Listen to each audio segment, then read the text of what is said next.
ఉన్న బంగారాన్ని విడిపించి ఆ రోజు ఆన్లైన్ రేటుకే మేము కొంటాం. Sharma gold company.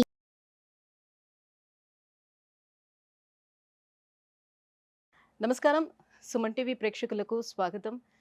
ప్రస్తుతం మనతో పాటు ఉన్నారు శ్రీచక్ర పీఠ వ్యవస్థాపకులు, అలాగే ప్రముఖ జ్యోతిష పండితులు, మనందరికీ సుపరిచితులైనటువంటి డాక్టర్ ప్రదీప్ జోషి గారు మనతో పాటు ఉన్నారు. ఈ క్రోధినామ సంవత్సరం 27 నక్షత్రాల వారికి ఏ రకంగా ఉండబోతుంది ఏంటనే విషయాన్ని తెలియజేసేందుకు గురుగారు నమస్కారం. శ్రీమాత్రే నమః. మీ జన్మ నక్షత్రం ఇంపార్టెంట్. ఇప్పుడు నేను చెప్పేది ఏది జన్మ నక్షత్రం, నామ నక్షత్రము కాదు. నామ నక్షత్రం వేరు, జన్మ నక్షత్రం వేరు. నామ నక్షత్రానికి ఏ రాశి ఫలాలు గాని ఏ గోచార ఫలితాలు గాని వర్తించవు.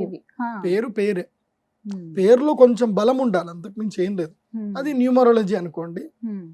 మిగతాదంతా కూడా ఇప్పుడు నేను చెప్పేటువంటి నక్షత్ర ఫలితాలు ఏవవుతున్నాయి నామ నక్షత్రాన్ని బట్టి, సారీ నేను చెప్పేటువంటి పరీక్ష ఏవైతే నక్షత్ర ఫలితాలు ఏవైతున్నాయో ఇవి జన్మ నక్షత్రం అయితే తెలుసుకోవాలి. మీ జన్మ నక్షత్రం మీకు తెలియదంటే నా వెబ్సైట్కి విజిట్ అవ్వండి. అక్కడ మీ date of birth, time, place అన్ని కూడా ఎంటర్ చేయండి. మీకు మీ యొక్క జాతకం మీకు ఈమెయిల్లో PDF రూపంలో వస్తుంది. ఇది 500 పేజీలకు పైగా వస్తుంది. డే టు డే రిపోర్ట్ తో సహా వస్తుంది. అంటే ఈ రోజు ఏం జరగబోతుంది, రేపు ఏం జరగబోతుంది అనేది సూచన ప్రాయంగా డే టు డే రిపోర్ట్ తో సహా వస్తుంది. సో అది మీరు స్వీకరించవచ్చు. మీ జన్మ నక్షత్రం అక్కడ నుంచి తెలుసుకోండి. పేర్లను బట్టి ఇప్పుడు శ్రీనివాస్ అని పేరు ఉంటుంది, అందరూ తులారాశి అని చెప్పేస్తారు. కాదు. ఇప్పుడు వెంకటేష్ అంటారు, వేవో కాకి మృగశిర నక్షత్రము అంటే ఇది మిథున రాశి అని చెప్పేస్తారు. కాదు.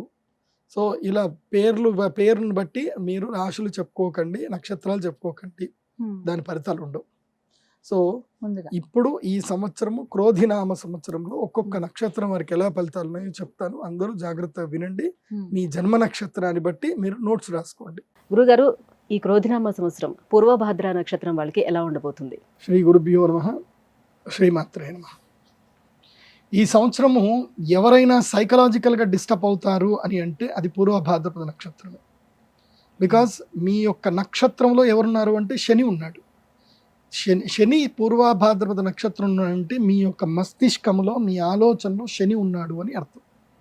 శని అక్కడ ఉన్నాడు అంటే అర్థం ఏంటంటే దుఃఖం, ఏడిపిస్తాడు. బలబల బలబల ఏడుస్తారు. ఎట్లా ఏడుస్తారు అంటే అసలు కన్నీ లాగవు, వెక్కి వెక్కి ఏడుస్తారు. అంత దుఃఖం ఉంటుంది, అంత బాధ కలుగుతుంది ఈ సంవత్సరం. మీరు ఏ పని చేయండి, ఎక్కడికైనా వెళ్ళండి, అప్రిషియేషన్ ఉండదు, ఇబ్బంది కలుగుతుంది. తర్వాత మంచి చేద్దామని పోతే చెడు జరుగుతుంది, కరెంటు షాకులు తగులుతాయి, అగ్ని ప్రమాదాలు ఉంటాయి. చాలా జాగ్రత్తగా ఉండండి. మీరు ఫోన్లలో మాట్లాడేటప్పుడు చాలా అప్రమత్తంగా ఉండండి. వాయిస్ రికార్డులు చేసుకుంటారు.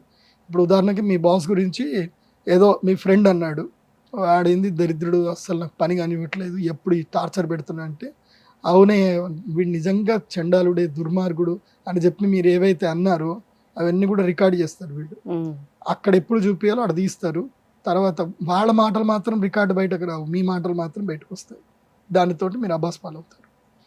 ఈ సంవత్సరము అనర్థాలు, అరిష్టాలు ఎవరికైనా జరుగుతున్నాయి. ఇది టాప్ నంబర్ 1లో ఎవరైనా ఉన్నారు అంటే అది పూర్వభాద్రపద నక్షత్రం వాళ్ళే. టాప్ నంబర్ 1 ఇన్ ద నెగిటివ్లో టాప్ నంబర్లో ఉన్నారు. సో వీళ్ళకి సర్జరీస్ అవుతాయి, మోకాళ్ళ నొప్పులు అవుతాయి, తల్లిదండ్రులకు, కొడుకులకు, పిల్లలకు గొడవలు అవుతాయి.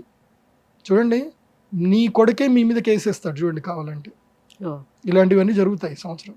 తల్లిదండ్రులు మీ మీద కేసేస్తారు, మా పిల్లాడు మమ్మల్ని పట్టించుకోవట్లేదు, పిల్లల దగ్గరికి పోతున్నాడు, మెయింటెనెన్స్ ఇవ్వాలని అమ్మా నాన్న కూడా పిల్లల మీద కేసులు వేస్తారు. ఈ పూర్వభాద్రపదకి జరుగుతుంది. సో అనవసరమైన కేసులు, అనవసరమైన గొడవలు, తగాదాలు ఇవన్నీ కూడా జరుగుతాయి. కాబట్టి ఈ సంవత్సరం నేను పూర్వభాద్రకు చెప్పేది ఏంటంటే, ఈ సంవత్సరం పూర్తిగా అన్నీ మానేయండి అని చెప్తాను నేనైతే. అన్నీ మానేసి ఎక్కడైనా తీర్థక్షేత్రంలో, పుణ్యక్షేత్రంలో వెళ్ళి సేవ చేయండి. వ్యాపారాలు ఏమైనా ఉంటే అన్నీ సర్దుమణిగించేయండి. ఉద్యోగంలో జాయిన్ అవ్వండి. చాలామందికి ఉద్యోగం నుంచి వ్యాపారం రమ్మని చెప్తాను, కానీ వీళ్ళకి ఏం చెప్తున్నాను, వ్యాపారం నుంచి ఉద్యోగం రమ్మని చెప్తున్నాను. ఎందుకోసం అంటే ఈ సంవత్సరం అంతా లెర్నింగ్ టైమే, నేర్చుకోవడమే. ఈ సంవత్సరం మీకు గుణ వాట్ అని సినిమాలో చెప్తారు కదా, అలాంటి మీకు కూడా జరుగుతాయి. అంటే వాళ్ళ క్యారెక్టర్ ఎలా ఉంటుంది బేసిక్ గా చెప్తున్నా కదా. డీజే టిల్లు అదేదైతే ఉంటుంది కదా, డీజే టిల్లు 2లో వాడు చెప్తాడు కదా, ఊర్లో ఉన్న లత్కోర్ పంచాయతీలు మొత్తం తీసుకొచ్చిన ఆమె చేసుకుంటున్నా హరి ఓం తచ్చత్ అంటాడు చూడు, సేమ్ అదే. ఆ డీజే టిల్లు మొత్తం ఈ సంవత్సరం మీరే. ఈ సంవత్సరం డీజే టిల్లు ఎవరు అంటే వీళ్ళే. మీ అందరికి టిల్లు అని పేరు పెట్టవచ్చు. పూర్వభాద్రపద నక్షత్ర జాతకులు ఈ సంవత్సరం టిల్లు 2, టిల్లు 3, టిల్లు స్క్వేర్, టిల్లు సర్కిల్ అన్నీ వస్తాయి మీకు. ఈ సంవత్సరం కాకుండా సాధారణంగా వాళ్ళ గుణాలు ఎలా ఉంటాయి? లేదు, దే ఆర్ వెరీ గుడ్, వాళ్ళు చాలా బాగుంటారు, మంచి యాటిట్యూడ్ ఉంటుంది, అంత బాగుంటుంది. కానీ ఈ సంవత్సరం బాగాలేదు. ఈ సంవత్సరం మాత్రం చాలా కేర్ఫుల్ గా ఉండాలి. ఓకే, మరి ఎలాంటి పరిహారాలు ఏమైనా చేసుకోవాలా వాళ్ళు? పూర్వ భాద్రపదం వాళ్ళు పరిహారం అంటే ఏం లేదు, మౌనంగా ఉండడం పెద్ద పరిహారం మీకు. యోగా చేయడం అనేది ఇంకో పెద్ద పరిహారం. ప్లస్ దేవాలయ రీత్యా మీరు కామాఖ్య అమ్మవారిని దర్శనం చేసుకోండి. గౌహతి వెళ్ళండి, మన హైదరాబాద్ నుంచి డైలీ ఫ్లైట్స్ ఉన్నాయి, గౌహతి ఫ్లైట్లో వెళ్ళండి, గౌహతి దర్శనం చేసుకోండి, అమ్మవారి దర్శనం చేసుకోండి. ఆ తర్వాత విశేషంగా కామాఖ్య తంత్రం అని ఒక పూజ ఉంటుంది, అది ప్రత్యేకంగా మీరు చేయించుకుంటే మంచిది. అంటే సంపదలు ఎక్కువ ఉన్న వాళ్ళకి చెప్తున్నాను, సంపద లేనటువంటి అంటే సంవత్సరానికి 50 లక్షలకు పైగా ఇన్కమ్ ఉంటే కామాఖ్య తంత్రం చేయించుకోండి. అందుకోసం అంటే అది మినిమం 3 లక్షలు అవుతుంది, చాలా పెద్ద పూజ. సో ఒకవేళ మీకు అంత లేదు, డైరెక్ట్గా వెళ్ళండి, అమ్మవారి దర్శనం చేసుకోండి, అమ్మవారికి దండం పెట్టుకోండి. పిండి కొద్ది రొట్టె, మీరు ఎంత సంపాదిస్తారు, ఎంత పోగొట్టుకుంటారు. ఇప్పుడు ఉదాహరణకి నేను నెలకి 1 లక్ష రూపాయలు సంపాదిస్తున్నా, పోతే ఎంత పోతుంది, 1 లక్ష రూపాయలు పోతాయి నాకు, అంతకుమించి నష్టం ఏం లేదు.